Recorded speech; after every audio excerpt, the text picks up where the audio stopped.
Hello Avatar, and welcome to the second part of Money Making Machine. If you haven't watched the first part already, I suggest checking it out. In this video, we will talk more about how much it costs to check if there is demand for your products, how much a small business spends in a year, delving deeper into money and time, and also talk about why you don't want to be a public figure.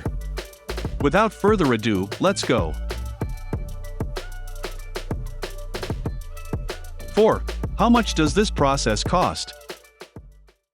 Instead of giving you the nonsense answer of, "It depends," we'll give you a real answer. If you're looking at a business that you believe can generate $2 million, the startup cost is usually around $50,000. This is exactly why low-level, high-risk angel investment rounds come in at roughly $25,000. They want a large portion of equity in exchange for covering half of the cost for you. There are millions of markets, and the number can of course be larger or smaller. If you spend less to start up, your addressable market is usually smaller. So on and so forth. It is impossible to give an exact cost breakdown, but we'll go ahead and try. 1. $10,000 for website design and sales page, which is 20% of the costs. If you want it done at an elite level, you need to hire a real designer.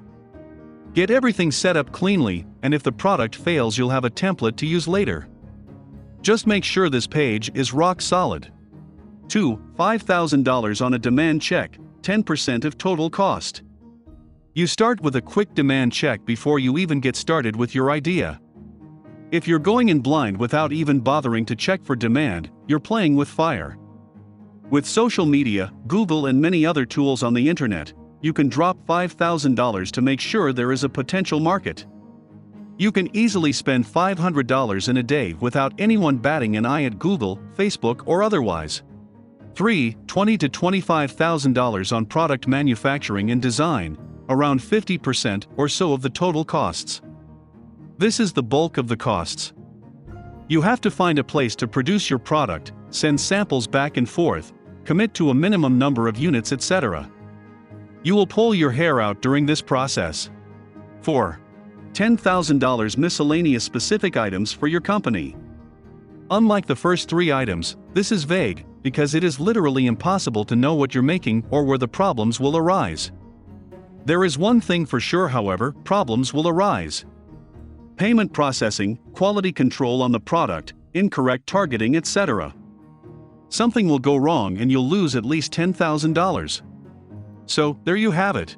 The goal is always to clear 7 figures.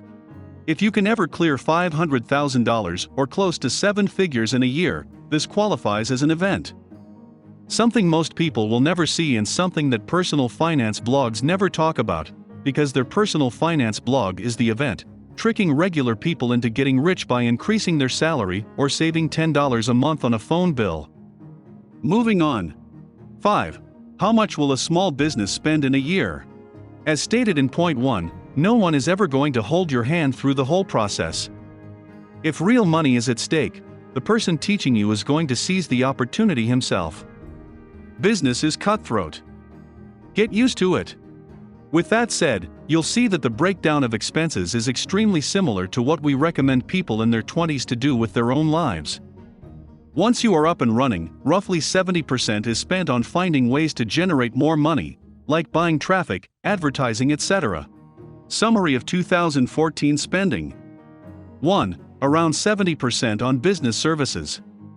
If your business makes the majority of its income online, you're going to spend a ton on advertising, marketing, and other such items classified as business services. We provided a few screen caps of basic Google and Facebook spending, but there is a 0% chance we're going to give the full breakdown. No one ever will. If they did, they would be giving away trade secrets. 2. Around 22% networking or meetings. Even if you make your money online, you need to meet many new people. Grow or die. This is true in every single business on the planet. In fact, this is a good way to see if someone matters to a company or not. Does he travel and spend a lot of time in restaurants and meetings? Pretty simple check: if he's always around, no one cares that he's around. 3. Around 6% merchandise, supplies, and other. No need to explain this category. This is typical junk that you need to buy to run your operations. So there you have it, a basic snapshot of what you're looking at on a full year basis. We're not going to tell you what the margin structure is or anything like that. But if you believe that someone would spend $1.03 million on business services or networking for fun, or spend this much for tiny margins, you're bonkers. 6. Revisiting money for time. We have covered this over and over and over again. But the question continues to reappear. Don't trade time for money. What do you mean? It means that you will never get rich off of an annual salary or hourly wage. Ever. Even if you make $100 an hour and work 12 hours a day for life, you're clearing $438,000 gross. Post-tax, this is roughly $284,000. You're not going to be rich, you're going to be well off. There is a difference. There is nothing wrong with being well off and settling there. Just remember, you will never, ever, ever be rich. If you need a reminder of what money for time means, go to advertising. It is the best example. You spend money to buy a person's time when the potential customers see your product. If you are investing your time on a specific platform, someone is making money. If you're on Facebook, Twitter, LinkedIn, etc., you are the product. The simple point is that if someone spends a lot of time in a specific area, they can be monetized. You're taught that marketing, advertising, and sales is bad. That's the last piece of the puzzle. A great product with no audience does not exist. If a tree falls in a forest but no one is there to hear it, does it make a sound? The answer is a resounding and absolute no. If no one ever sees your product, it doesn't exist. Period. Again, you are told that salaries and hourly wages are better than commissions. Why? No one wants more competition, especially not from someone who is bright. That is a nightmare. They want a slave. With the main items out of the way, let's assume you make it. Then please watch the next section. Number 7. Why you don't want to be a public figure. Since the vast majority of those watching this are young or youngish, most are not rich enough to understand this. It is important. Once you reach a certain net worth, the last thing you want to do is become famous. Fame is harassment from regular people. Regular people have nothing better to do with their lives than live vicariously through someone else. This is why celebrities go nuts. They are harassed every single day, as people charge after their cars just to touch their shirt or skin. Lunatics. If you are truly committed to becoming a public figure, you need to really understand what you are signing up for. We have no interest in it and wager that you won't either. Again, this is once you are financially free. Being harassed by regular people is nowhere near fun. Be a Lenin and a fan leave you brainless, all in the paper, getting buried by a neighbor, while all of your relatives spending all the money that you gave them. Fuck it, don't save them. I don't want to be famous. I just want to be rich. 40 mil with some acres. So there you have it. For the long story short version, here are the clear and concise bullet points, actionable steps and explanations in this video. 1. No one is going to hold your hand to obtain real money. If there is real money involved, the guy would go after it himself. If someone claims that they will teach you how to be rich, they are full of it. This is a great sales slogan but is far, far, far away from reality. No one can teach you, at most they can give you guidelines. Even then, get a legitimate mentor who is willing to spend real time with you. 2. The basics of a business will always be the same. Find a product that people need. Pain or pleasure, pain usually sells better, like for example diet, skincare, get rich schemes, etc.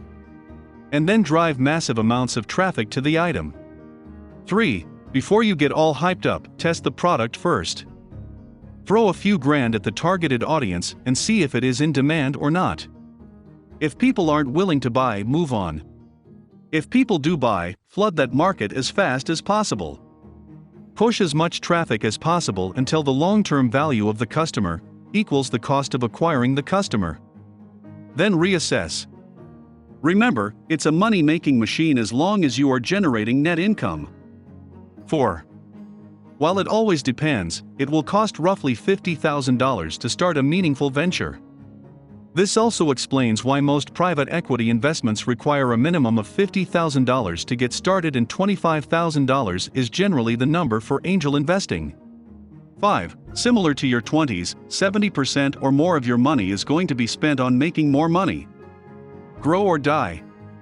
No other choice. 6. If you are never able to sell and never able to scale, you can become well off. But you will never be rich. You need to make money in your sleep to generate real wealth. 7. You don't want to be famous.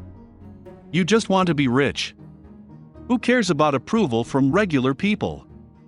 Not you. If you must become public, good luck and much respect from this side of the web. One little extra piece of advice: when you get to your numbers, learn to play dumb. Be extremely dumb. Seem harmless. Only go all out when you need to go all out. Until then, you sit, you wait, you gather information. When you appear to be following a person's advice, they like you. Works every time. And that brings us to the end of this video. Please leave a like and subscribe if you enjoyed watching it, and I'll see you next week. And in other news, banks are zeros.